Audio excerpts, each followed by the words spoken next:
Welcome back, everyone. Thank you for joining us. And we had some great questions that came in during our first module.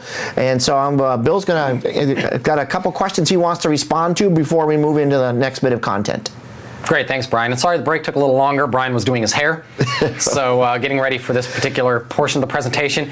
So one of the questions that came up throughout the course of the last module is Brian and I touched briefly upon the use of aliases, really to make things more dynamic in terms of migration in the event that you either have to upgrade or move to different physical hardware, or perhaps there's a change of instance. Then aliases obviously make those migrations and that movement a lot more efficient in terms of just being able to get there without actually having to rebuild any environments or go through the process of reinstantiating any kind of instance. So the question was largely around the use of SQL aliases versus DNS aliases. A DNS alias is effectively just a canonical name record, so it's a CNAME record within DNS. To take a quick look at each of these, we're going to go ahead and do a quick demo real fast before we start the next module. So on the screen, what you're going to see is we have SQL Server Configuration Manager open. We expand our native client configuration, and effectively what we can do is just right-click and choose New Alias from the menu. From an alias perspective, we can give it a name, so we can call it, say, foo. We can provide a port number. The typical port that we're going to be listening on is 1433, unless the DBA has specified something otherwise. So you always need to work with your DBA to understand what port SQL's listening on. The default port, obviously, is 1433. More security-conscious customers will leverage a port other than 1433. You want to retain the protocol as TCP/IP, and then you want to specify the target server of which your alias will point. That's the physical server. Correct. Okay. So you want to point to the target service. Obviously, from a SQL alias perspective, your SQL alias is largely going to be isolated to the application itself, versus a canonical name record or a CNAME within DNS. So we're going to go ahead and move over to a domain controller very quickly. And what we'll do is we'll open the DNS snap-in, and what we're going to do is we're going to expand our forward lookup zones. We'll find the one we want. Once we're within that, we can actually right-click and we can do a new alias or a CNAME. As you can see, it looks a lot like it did within SQL Server or within the application itself. So when you create a client connection alias, from a creation perspective, it looks a lot the same. So we specify an alias name, we have the fully qualified domain name or the FQDN, and then lastly, the target host, which would be ultimately the server you're looking to point that alias towards. From a DNS perspective, obviously you gain the benefits of DNS, so you gain replication. From a resiliency perspective, it's obviously much more resilient. If you think about high availability disaster recovery scenarios, moving targets geographically, there's a number of benefits to using DNS as opposed to using a client connection alias. You know, from a planning perspective, you can think about it as kind of wins versus DNS. Conceptually, a lot of it could be theoretically looked at the same. As you plan for these, one of the things that you need to think about as well is how much engagement or interactivity do you have with your identity management team? Because obviously, or hopefully, the SharePoint administrator doesn't have access to DNS and can create and drop records. Or have access to domain controllers by which they can actually log in and use the DNS snap-in there or use it remotely. But generally, if you have a good relationship with your identity management staff and you have what we call OLAs or operating level agreements in place between SharePoint SQL and your identity management solutions personnel, then DNS records are or CNAMEs, canonical records, are going to be perfect in terms of creating aliases. If you don't have that same access, perhaps your identity management team is geographically located somewhere else, you don't have an operating level agreement, and you really need to manage these things on your own because your SLA is really bound to you as an organization solely. You don't have the OLA in place, hopefully you do, but if you don't, then maybe client connection aliases will be better for you. Obviously, from a TechNet recommendation perspective, we've kind of updated our guidance to reflect more of the DNS aspect and less of the client connection alias aspect. So I just wanted to answer that brief question I got via email over the course of the break. break before I turn it back over to Brian and we start on our next module.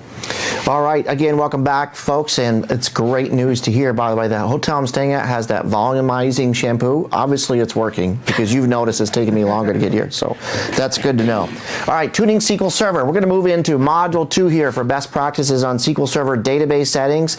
We're going to specifically focus on the model and Temp TB database, some of the default settings out of the box. So what I'm about to present to you, what we're going to talk about here is the model database and Temp TB database. Now, nothing here is, what we're going to show you is out-of-the-box settings. So your DBAs aren't doing anything incorrectly. It's just that these are the default settings out of the box. So we're going to look at the initial size and the auto growth of those, and we're going to talk about that collation one more time. And we're also going to take a look at the recovery model for these two options out of the box. So the first thing is, again, model and Temp TB database settings. We're going to talk about database file placement. The location of the files is very, very important. And then we'll look at determining the number of content databases I need. Sometimes you open up a web app and you've got a single content database and you're like, well, if I'm going to create so many site collections, so say 1,000 site collections, and they're at 500 megabytes, well, based on what Bill and Brian have said, that's going to exceed that soft limit of 200 gigabytes. How do I figure that out, and what do I take into consideration when determining the number of databases I'm going to need to host that web app? So first off, model and Temp TB database settings. These are critical for what's going to happen with your databases that you're going to create within SharePoint. One of the things we're going to want to do is we're going to want to increase the initial size of my model database and on my Temp TB database. I also want to increase the auto growth setting.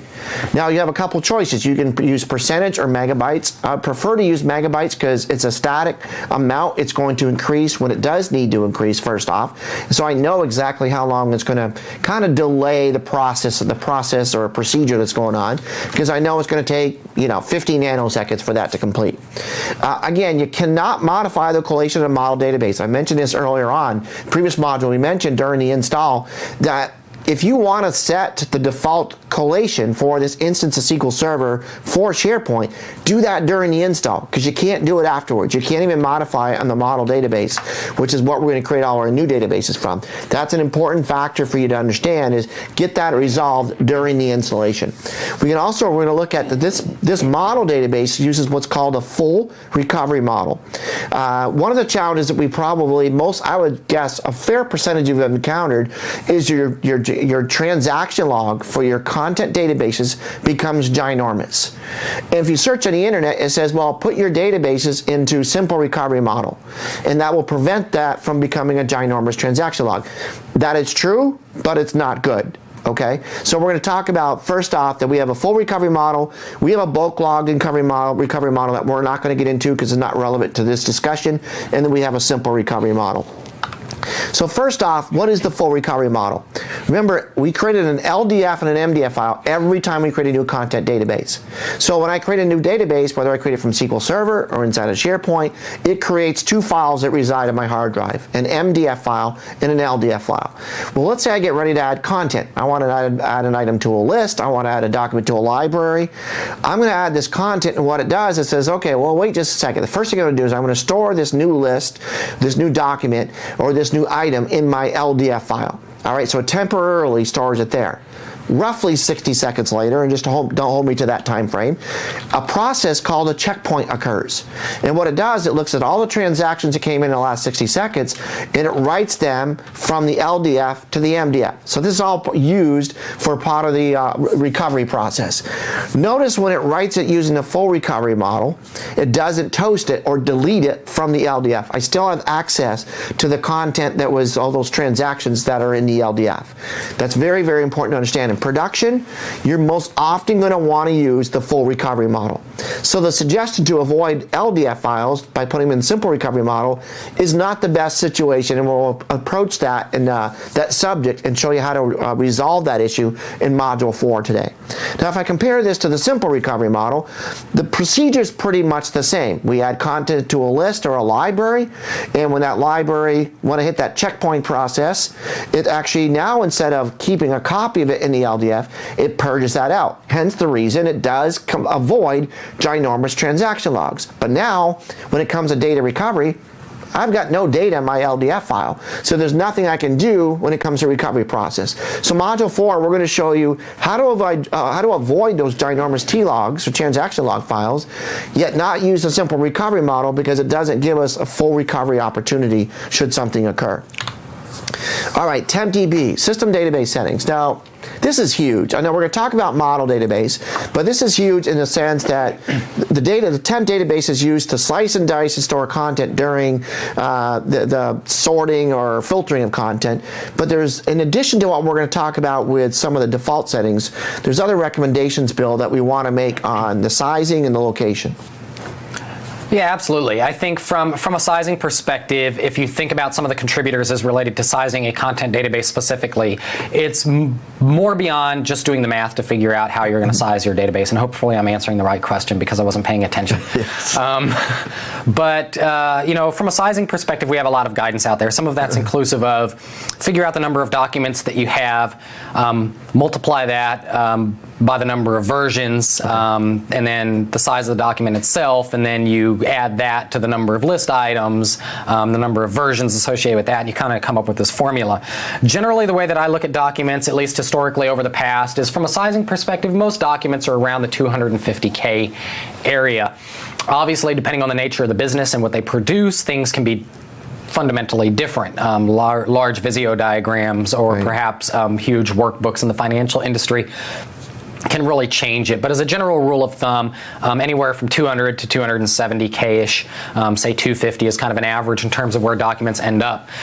As you size content databases in particular, you also need to be aware of recycle bin settings. That will contribute to the size, and you're going to talk a little bit about that, so I'm not going to go into it. Okay. Auditing. Auditing is another good example. So you're using auditing and/or retention policies. So you're using information management policies as part of your implementation. So you need to think about the number of new auditing entries that you could have for any given site. And then you need to multiply that number by generally about 2K. So an auditing entry is really limited to 4K in overall size, with the average being 2K. So figure out the number of auditing entries, multiply that by 2K. Again, that's difficult math to do because you don't necessarily know what your site collection administrators are actually going to do. Also in consideration is historical versions, so you need to understand how many historical versions you have. With SharePoint Server 2013, we've added shredded storage capabilities. So if you are using historical versions and you're using SharePoint Server 2013, you could see a decrease in terms of data storage of anywhere from 30 to 40% as a result of shredded storage, because we only update the blob that corresponds to the actual change itself. Document metadata can be anywhere from 10K or so, so you need to factor in document metadata. Don't just look at the unstructured content or the actual blob itself. And then again, you can use kind of the formula that's out on TechNet, which is the the number of documents times the number of versions, and again times the size of the document plus the 10K for metadata, and then you add in the number of list items, versions, and then any attachments that may come with it. Coming back to kind of the shredded storage conversation. For those of you that haven't seen it, we can go ahead and flip over to my machine, and I could probably just show you a very quick demonstration of what that would look like. So if you're looking at my machine here, I have a document library. I have historical versions enabled, so I'm capturing both major and minor versions. I have a number of different files here within the document library itself. I have a PowerPoint presentation, an Excel workbook, and a number of Word documents. If we look at the PowerPoint presentation itself, we have this here. It's basically about a 8 megabyte presentation. So if you think about SharePoint 2010 or earlier versions of SharePoint, you save that file as a historical version, and this is version 2.0, what you're going to end up with effectively is you're going to end up with an 8 megabyte file plus or minus the change. So if you added a megabyte to that particular document, now your version's effectively going to be 9 megabytes. So it's kind of counterintuitive. Most people would assume, well, I've only added a meg of content, it should only be a meg in terms of versioning. That's what shredded storage brings to the table. So effectively what we do is we take a monolithic stream, such as the case of this healthcare division snapshot file, and we break it into multiple chunks. So what I'm going to do is I'm going to come over here to my SQL machine real quick. I believe I have a file that we can actually open. So the first thing I'm going to do is I'm just going to open up a quick tool. Effectively what this tool is going to do is take a baseline of what my transaction log looks like. And Brian talked a little bit about transaction logs. So I'm going to enter the name of the server I want to capture the information on. And what I'm going to do now is take a baseline. So what I'm doing is I am looking at my transaction log and determining what its current working size is. Now I'm going to go ahead and edit this presentation. Again, it's an 8 meg presentation. So I'm going to go ahead and open this, authenticate real quick. And what I'm going to do is I'm going to add a slide to this presentation. And so the presentation is going to go ahead and pop up. We'll give that a moment to open. Once the presentation is actually open, what we'll do is we'll go ahead and add a slide to it. Slides generally can be anywhere from a few kilobytes to, all the way up to, say, 300 kilobytes, depending on what you have. In this case, I have a footer, and I have some graphical elements. I have a true type font. So I have a number of different things going on that will increase the size. So here we are. I'm going to add a slide after live demo, and I'm just going to call it Hello, Brian. And I'm going to say, nice hair. Nice. And I'm going to come back, just make sure that we're still at our baseline. I'm going to save it back to the server. So SharePoint 2010, SharePoint 2007, earlier versions of SharePoint, that would be version number 3 in terms of major versions, and it would be a 8 megabyte plus the size of this slide in terms of the size of the version itself. If I come back, now that my operation's complete, I'm going to go ahead and hit enter. And as you can see, from a write perspective, I only wrote 360 kilobytes to the transaction log for my content database. So from a sizing perspective, shredded storage does change the math a little bit in terms of how you plan historical versions. Again, storage reductions can be seen anywhere from 30 to 40% with use of historical versions. If we come into Management Studio, here's the name of my file, Contoso Healthcare Division Snapshot. Basically what happens is you no longer have a monolithic stream within the All Documents table as you used to have in the past. Now what we have is we have our leaf name, which is the file itself, and as we come down, as you can see, we have the doc ID, and it's very repetitive. That's because when I uploaded the document or I performed a file save operation, that monolithic stream was broken into a number of chunks. Each chunk represented by a blob sequence number. So effectively that one blob becomes many blobs. When I updated the file, the actual write itself was isolated to that chunk of the file that corresponded to me adding the slide. Nice. So as opposed to updating the entirety of the file, I only updated the actual chunk itself. And the blob sequence number here is what we use to actually recompile or rehydrate the actual blob itself before presenting it back to the user. And as you can see from a size perspective, the size obviously varies depending on the size of the chunk itself. So I'm going to go ahead and go back to Brian, but Brian asked me a question about sizing, so I figured this was a good opportunity to bring up some of those aspects. Great demo. Thanks so much, man. Definitely. And there's Temp TB. We're going to talk about that now as well. And you'll notice down here under the Temp TB database settings, I'm using this one in simple recovery model. Reason is, remember, this is just a temporary work storage area, so we don't need this to be ginormous, and we don't need the content in there. And it gets flushed out every time we restart SQL Server anyway. So the thing about this is, the big thing about this is place them on different drives and provide multiple occurrences of the Temp TB, so that way you've got better areas or more areas for the slicing and dicing of your content. Is there such thing as having too large a Temp TB file? I don't think, I think there's obviously extremes to anything, but your Temp TB sizing is fairly moderate. Obviously, it's not going to be representative of what you have in total content, but you do want it to be sized appropriately in order to ensure that I/O operations against it are performed in a more efficient manner. And again, as we talked in the earlier module, we talked a little bit about distributing files across disks, perhaps, and that's another thing that you can do with Temp TB. And then as you separate Temp TB, you really want to calculate the number of cores you have. That's one opportunity. So how many cores do I have on the actual server itself? That'll be representative of the number of files that I have associated with TempDB. Or you can use the math and say TempDB will be 10% of my total corpus. Again, because SharePoint's very dynamic in terms of planning, you obviously don't know where you're going to end up in terms of your corpus, right? You can start at day one with 0 megs, and 3 years later you can be up to 14 terabytes, and you don't want to constantly go back and try to make any changes to TempDB in order to do that or facilitate, that kind of activity. But the big recommendations are really increase its initial size. It's obviously not created very large. Your auto growth settings generally use megabytes as opposed to percentages. It'll give you a much smoother in terms of I/O patterns. It'll be a little bit smoother. You want to use the simple recovery model on Temp TB, and then lastly, put it on a separate drive than your content database is, than search and beyond. We have a question that came in I'm going to go ahead and take before Brian does a demo. Does shredding apply to RBS blobs as well? The answer to that question is yes. Shredding is implemented within SharePoint as opposed to within SQL Server. So think of shredding as a SharePoint capability, so the file actually gets shredded before it even reaches SQL Server or the underlying storage platform. So if you're using remote blob storage, the files will be shredded as well. So that's kind of the short answer to remote blob storage and shredding.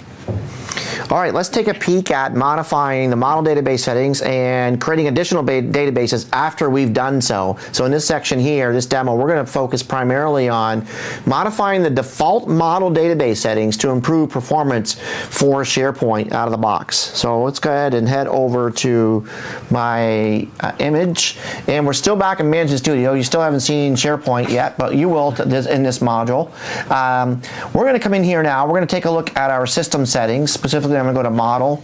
And as we talked about, every time I create a database, whether it's inside a SQL Server or from in SharePoint, it takes a Polaroid picture of everything that's in the model database, and it uses that, including most of the settings, and the keyword is most, and I'll show you what I mean in just a few moments here.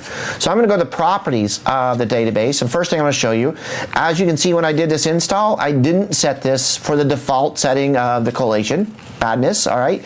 The other thing I want to show you, and more importantly at this point in this demo, is the file size. Let me just extend this a little bit here. Go here. I guess it's not going to let me. So we're going to go ahead here, and you'll notice that we have our MDF file for the model database, which has a 3 megabyte file size, and we have a 1 megabyte file size for the transaction log. Notice the next setting is when it has to autogrow. What does this mean? So what this means is if this is activated or enabled, if I'm trying to upload a file, it's the amount of and I'm trying to upload a file, there's not enough space in the file for me to upload that file. Say I'm trying to throw 20 megs up there on this file, and there's not enough space for this file to come in. What this says, instead of preventing the upload from occurring, go ahead and grow. And it'll grow in increments to accommodate this file that I'm trying to upload. But as you can see, the default setting is 1 megabyte at a time. So if this is 3 megabytes initial size, we'll just say, let's say this is 3. I'm trying to upload a 10 megabyte file, and I have no room. I have room for 1 meg, which means I'm short 9. With this default setting, it's actually going to grow 9 times to accommodate those other 9 megabytes it needs to grow. So this obviously is not good for performance when you're doing writes. So what we need to do is look at, first off, the initial size. Secondly, the autogrowth setting. Now the autogrowth setting is like an insurance policy. Everyone has an insurance policy, not because they really want to, but just because, or the law makes you, but just because I need to be protected. It's so the autogrowth setting should be handled as an insurance policy. It should not be like, oh, well, it'll autogrow, it's okay. It should be more of a, oops, I forgot to, the initial size isn't big enough, so we're going to have to turn, we're going to have to grow. So we want that growth size to be a lot larger. So what we're going to do is, out of the box, the model database has 3 megabytes as the initial size and 1 megabyte as the autogrowth size. Now, I don't have a large amount of space on this drive on my virtual image here, but we're going to say that we want all new databases, after we've talked about it through the SharePoint deployment committee, we realize that all new databases are going to probably be 500 megabytes in size. And by making them 500 megabytes initially, I shouldn't have to use my insurance policy. All right, so what I'm going to do is I'm going to change this. I'm going to change it to 200. I'll change it to 500. I should have enough room in this place. I'm going to change that so every new database from here forward will be created using 500 megabytes. Now your transaction log size is normally anywhere between 10 and 25% the size of your MDF file. I'm going to go to the 25%. So I'm going to go, this is 125. I'm going to make this as the 125 initial size for my MDF, for my LDF file. This is the LDF file we're talking about. Now in the event I max out, I don't want my users not to be able to work. So what I want to do at that point is I want them to be able to set the autogrowth setting. And the autogrowth setting is going to be to change that to increase it. I seem to have lost my mouse here. It's hanging around the left-hand side. Come back to me here. Let's see here. Oop, it's up there. There it goes. All right, got it back. So we're going to go into the auto growth settings. So you know what? Instead of growing what I call in baby steps, when you need to grow, I want you to grow in larger steps. I'm going to go, instead of growing in 1 megabyte, I'm going to have you grow at 250 megabytes. So I'm going to change that to 250 megabytes. And as we talked about, we have the opportunity of changing the percentage, but the percentage is too unpredictable. For this amount, it needs to grow when it's only 500 megabytes. It might only take 50 nanoseconds. If it's 50 gigabytes, that might take 3 minutes or something. Where if I know if it's in megabytes, I know exactly how long it's going to take for me for this auto growth to take place. So I'm going to go ahead and click OK on that and change that to 250 megabytes. Now the other thing I have here is the same for the auto growth for the transaction log. That also has to have enough room to hold those transactions, those files I'm adding or updating or deleting, until I can get them to the MDF file. So I'm going to go in, I'm going to change this guy. First thing I'm going to do is change it to megabytes so it's more consistent.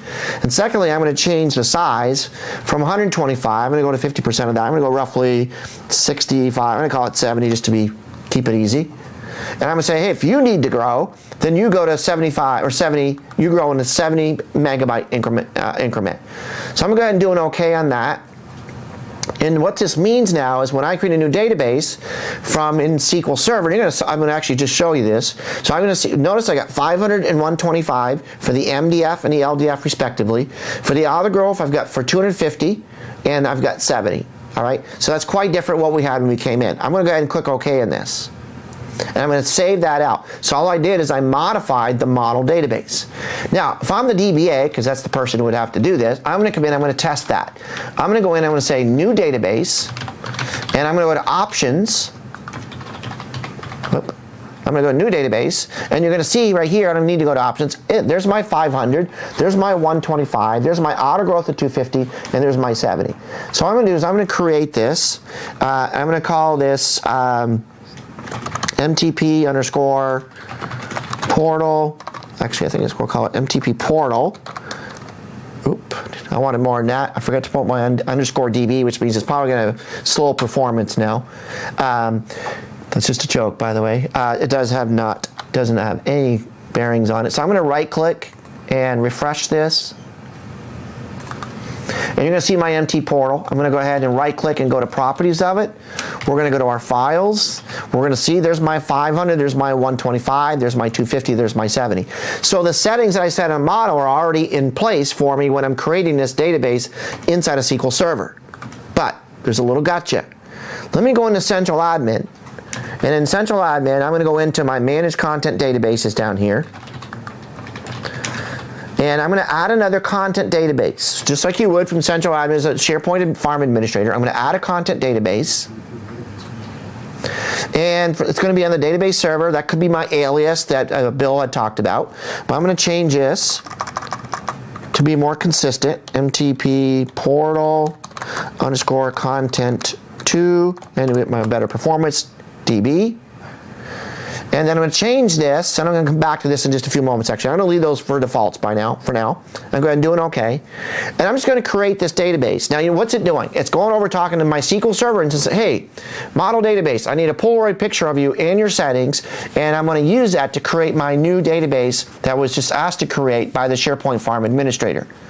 So it's going to create this new database for me inside of for this web app. So we now have 2 databases for this web app. This shouldn't take long. I like the messages in 2013. They're more soothing. They're like, this shouldn't take that long. This should, before just wait. This is a little bit more comforting now. So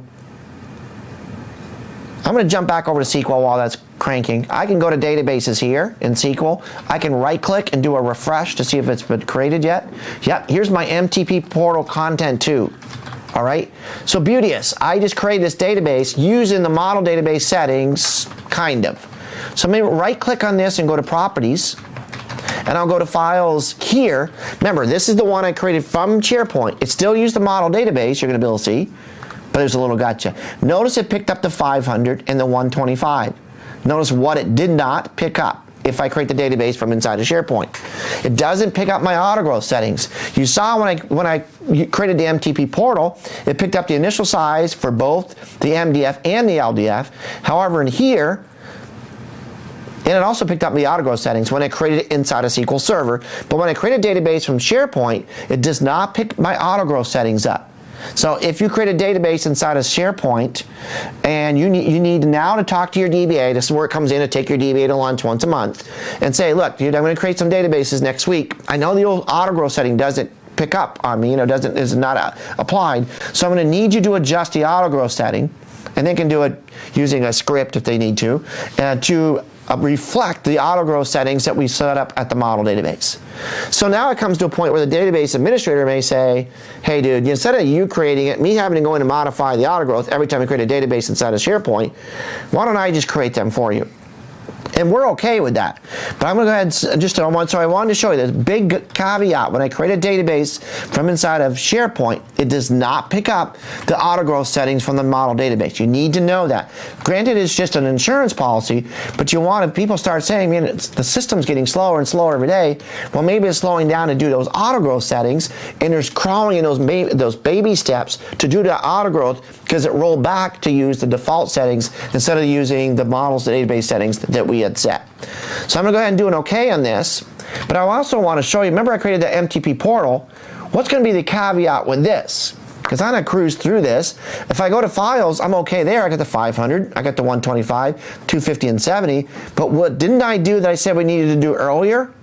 If I go to options here, I didn't set it to a collation that SharePoint will recognize. If I try to use this from inside of SharePoint, it's going to yell at me and say, dude, I can't use that because it's not the correct collation. Let me see if I can get that to work here. Let me jump back over to the central admin. I think it was easy enough to remember is MTP portal. So we'll call this MTP portal. I don't know why, but I can spell better when I speak out loud. I'll go ahead and do an OK.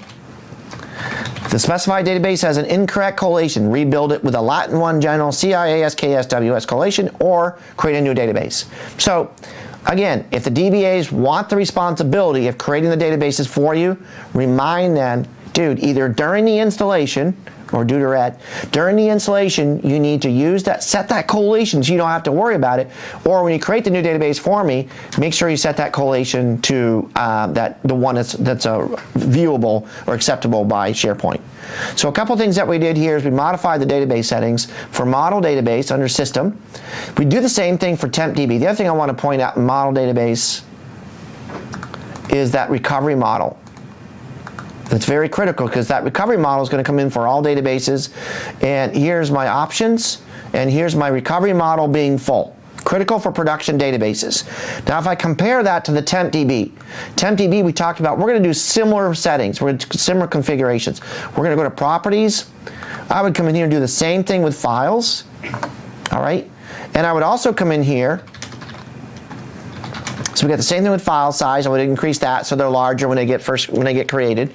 So I'd come in here and set that size. But when I go to options, you're going to see by default this is in simple recovery model. I'm okay with this because this is really just a temporary work storage area. It's going to get flushed out every time I restart SQL Server instance anyway, and so I'm not concerned about being able to recover. In fact, I'm not even going to back up the TempDB database. No reason even to have that part of my backups.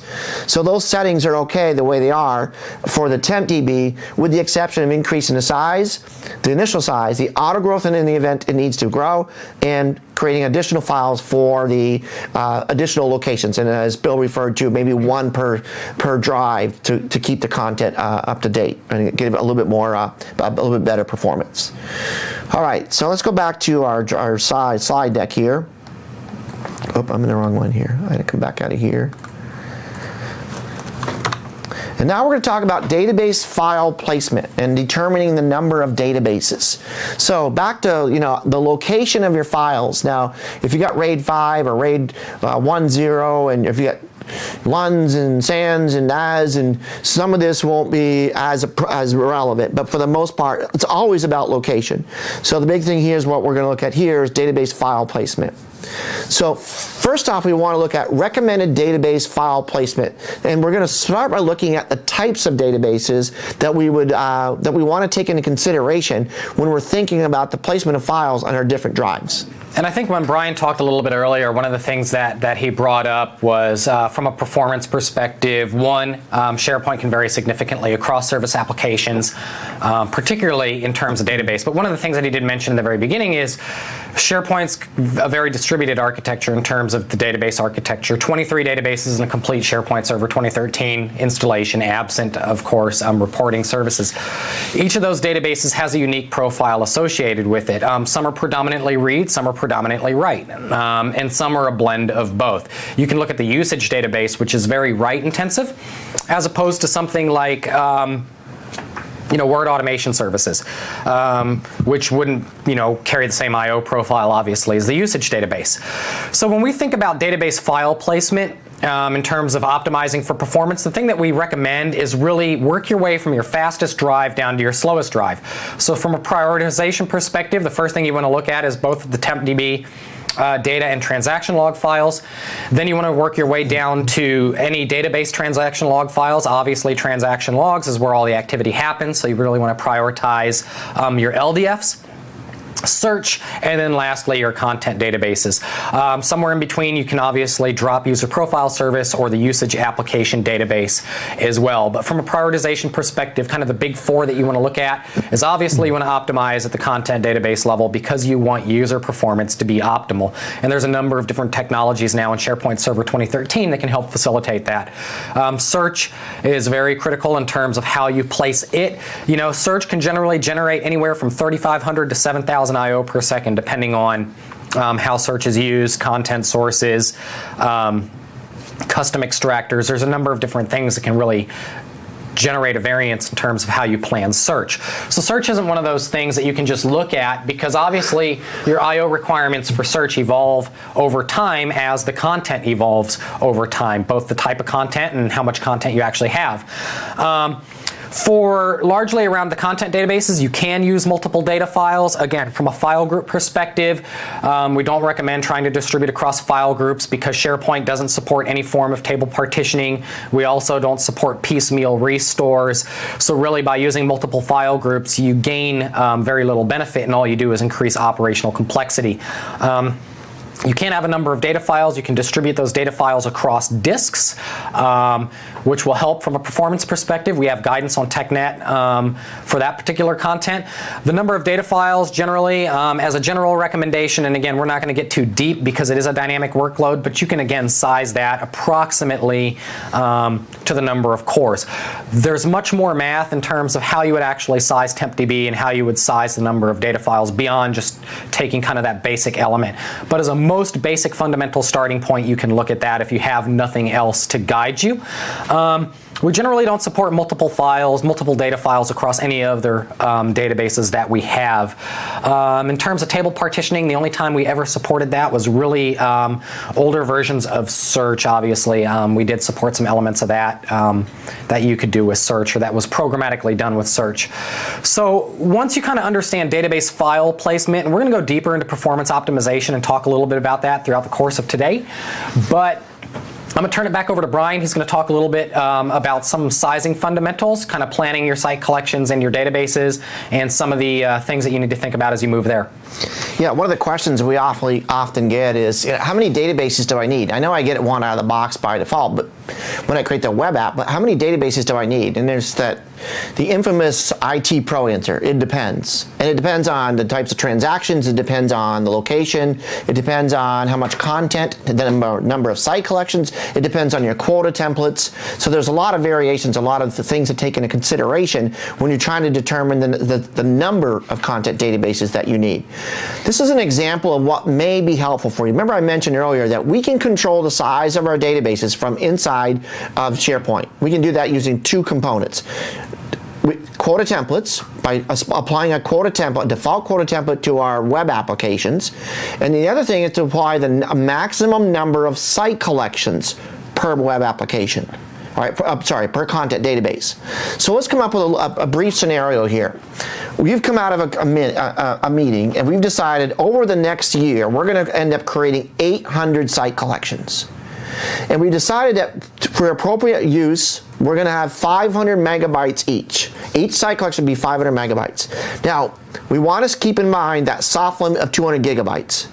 So if we look at some basic math, we say if we're going to need 800 site collections at 500 megabytes each, and I want to retain or stay within the 200 gigabyte limit, I really should be only concerned about the number of site collections is 800 times 500 megabytes each, but I want to make sure I don't exceed the 200 gigabytes. If you do the basic math, if you look at this, this would be really, if I looked at this would be 400 site collections in 2 databases. But what am I forgetting? Why did I create 4 databases, and why am I saying I'm only going to be able to get 250 site collections in each of these databases? And Bill alluded to this earlier. It's the second stage recycle bin. By default, the web app setting for a second stage recycle bin is 50% the size of the site collection. So now instead of this 800 site collections being at 500 megabytes each, we throw the default setting of 50 megabytes on, or 50% on there. Now these become 750 megabytes each. Now instead of having 400 site collections per database, I can only have 250 site collections per database. So what do? As soon as I get that math completed, I go out and I create databases. I can do it inside a SQL Server, as you just saw. I can do it inside of SharePoint, as you saw, with some caveats in each way. Create them inside a SQL Server, make sure they're correct collation. Create them inside of SharePoint, make sure it's the auto-growth settings are adjusted accordingly. So we need 4 databases in this web application to hold our 250 site collections at 500 megabytes each with a 250 megabyte second stage recycle bin. So that's where this 250 comes from here, is instead of the 400, we always need to take into consideration the web app default setting. By the way, if you decide not to turn on second stage recycle bins, we can get away with 2 databases here.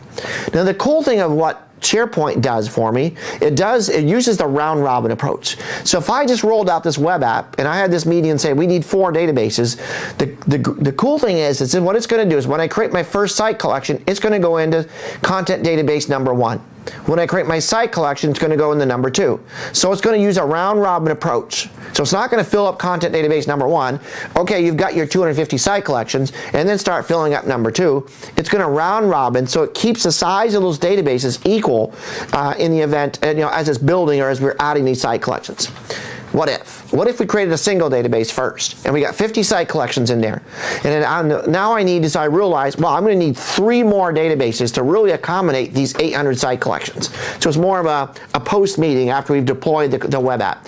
What I'm going to do is I'm going to go ahead and add those 3 additional content databases, and that round robin approach is going to take in effect. What it's going to do is it's going to look at content database number 1 and say, out of a possible 250, you have 50, so you want to have room for 200. So I'm going to go see what else I can do here. It's going to go to database number 2. Out of a possible 250, you have room for 250. So database number 1, you're already out of the picture. It's going to look at number 2 and the second, the third, and the fourth one. And it's going to continue to do that as I add site collections. Now, after I have 150 site collections, so now I already had 50 in content database 1. I've got 50 in content database 2 by using a round robin of 2, 3, and 4. So now I have 50 and 2, 53, and 50 and 4. Now content database 1 will come back in the cycle, the round robin. Now the next database I create, they're all at 50. The next site collection I create, it'll add it into content database 1. And then 2, then 3, and then 4. So the sooner we realize the number and create the number of databases that we need, the sooner we'll start that round robin approach, and you can actually go in there and keep these databases equal in size, because it's going to use that round robin approach. Either using PowerShell or SharePoint, I could force a site collection into content database number 4 if I wanted to. So let me go ahead and take a look at a demo here. Let me do a demo on what we just discussed here. So we're going to go back into my content databases.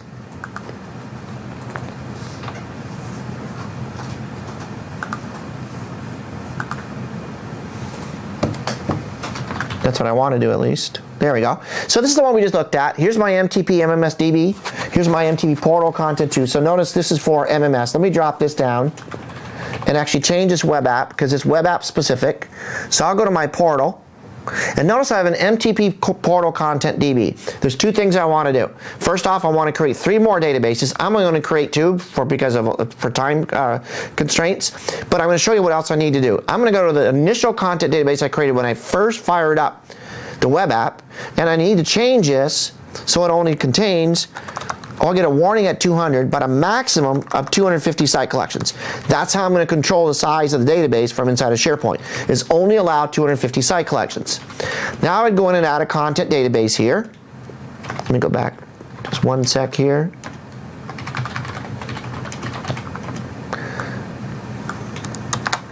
Just so I don't forget the naming strategy. I'm all about my naming strategy. Add a content database.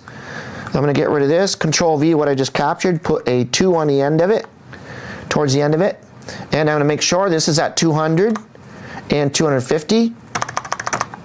Add this baby here. Now we're going to have our second database.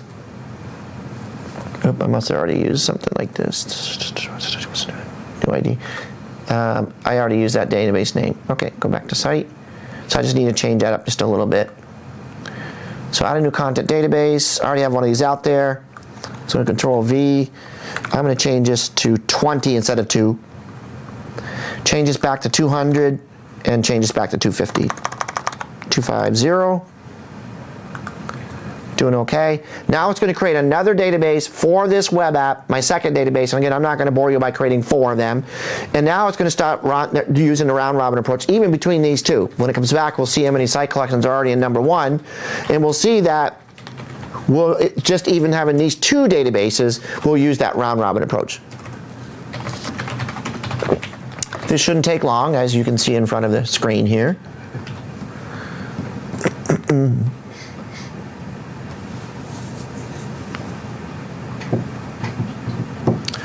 So this is going to go out, create this database for us. Once we come back, I'm going to show you that the existing site collection already has, or database already has, 1 site collection in it. So as soon as I create another site collection, it's going to force it into this one, because it's going to look and say, oh, out of 250, you already have 1, so you only have room for 249.